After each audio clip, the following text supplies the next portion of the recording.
नफरत और बदले की आग में अपनी नई झोंकना नस्ल को हम चाहते ये हैं। बता रहे हैं कि अपने कमीने दुश्मन से महफूज रहना। वो चाणक्य की आइडियोलॉजी पे यकीन रखता है, मुंह में राम राम करता है और बगल में। दोस्तों, गजबा-ए हिंद के बारे में अक्सर आपको सुनने को मिलता होगा। वो माध्यम चाहे न्यूज़ चैनल हो, मीडिया रिपोर्ट हो या फिर कोई आर्टिकल्स हो, ये वर्ड जो है काफ़ी विवादित वर्ड है, गजबा-ए-हिंद। और इसको लेके आए दिन कोई ना कोई सुर्खियाँ न्यूज़ में आती रहती है। पहले मैं आपको बता दूँ, ये गजबा-ए-हिंद में गजबा का मतलब क्या होता है। गजबा का अगर मैं सिंपल भाषा में बताऊँ तो वो इस्लाम को फैलाने के लिए जो जंग लड़ी जाती है उसको गजबा कहा जाता है। और इंडिया में और अगर ये वर्ड का यूज हो रहा है गजबा हिंद का मतलब, तो इसका सीधा सा मतलब यह है कि भारत को एक इस्लामिक कंट्री बनाने के लिए जंग जो लड़ी जाएगी, जो जो जंग लड़ने की तैयारी होती है, जो जंग लड़ी जाती है, उसे कहा जाता है गजबा ए हिंद।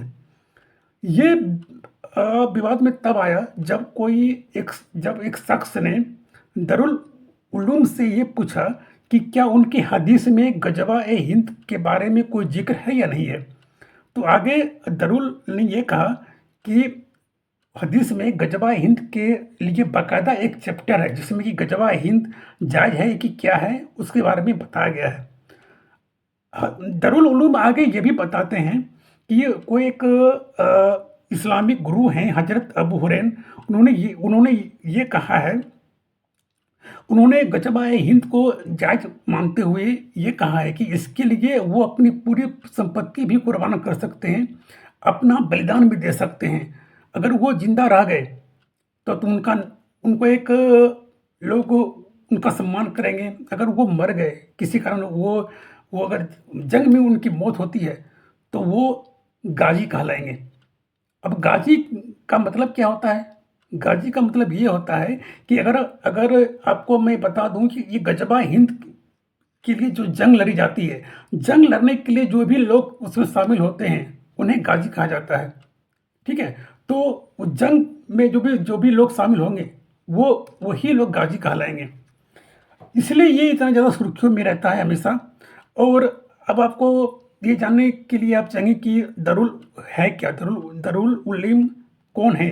तो ये दारुल उलूम बेसिकली एक संस्था है जहाँ पे दुनिया भर के लोग इस्लाम की तालीम लेने के लिए जहाँ जाते हैं, जिसकी जो फाउंडेशन हुई थी, स्थापना हुई थी, वो 30 मई 1866 को हुई थी।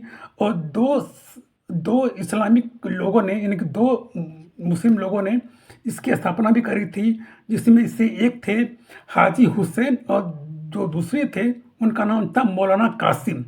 ये दोनों ही इसके पीछे जिसकी जो स्थापना हुई थी उनके पीछे ही दो लोग हैं। तो और ये आए दिन इस पे कोई ना कोई एक्शन लेने की बात चलती रहती है, क्योंकि ये ऐसे फतवा जारी करते हैं ये संस्था, जिसके कारण से भारत में एक सांप्रदायिक भावना भी उत्पन्न हो सकती है, जिस कारण से इस पे आए दिन कोई ना कोई एफआईआर दर्ज होती रहती है। और मैंने जो भी ये रिपोर्ट बताई है वो नवभारत टाइम्स के माध्यम से बताई है। तो आप वहाँ चाहे तो आप उस आर्टिकल्स को पढ़ भी सकते हैं। शुक्रिया, धन्यवाद।